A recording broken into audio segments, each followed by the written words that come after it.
Hello everyone, good afternoon to this video. Gusto ko pa lang pong isi-share sa inyo at laking tuwa ko. Ang saya-saya ko ngayong araw na to. Kasi last December, tinry kong i-on yung professional mode sa Facebook.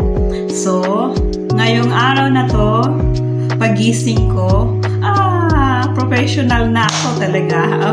Even my videos na professional.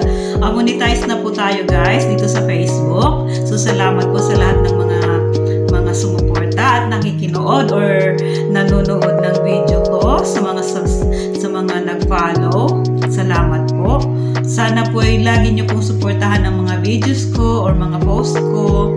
Yung kahit yung mga photos na ipopost ko, yung nagsisend ng mga hearts. Sana po next time, dahil monetize na po ako, pwede na po kayong mag-send ng stars. So, yung stars na po yun guys, nakakatulong po yun sa isang content creator o nagpo-post ng videos dito sa Facebook. Nakakatulong po yun. Mag-earn po yun ng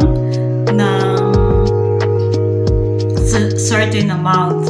So, kung gusto nyo po or magustuhan nyo po yung mga videos na i-upload ko or mga photos or some sayings, gusto nyo pong mag-send ng stars na makikita nyo po sa pag-kinlik nyo po yung photos or videos, nasa right side lang po yung star, makikita nyo po yung icon na stars. So makaka-earn po kami pong yung mga naka-professional mode, tapos monetize na, magkakaroon siya ng star. So, yung star na po yun, mag-earn po yun ng certain amount na pwedeng nakakatulong sa lifestyles. Katulad ko, wala pa po akong trabaho at laking tuwa ko at monetize na ako. Sana may kahit isa man lang may mag-send ng stars. So, yun, bali yung mga videos ko, parang ito lang din po yung pinokus ko sa ngayon dahil hindi pa po ako pwedeng magtrabaho. Pagpo-post ng videos kahit hindi masyadong maganda, pagsasayaw or pagsasayaw ng TikTok.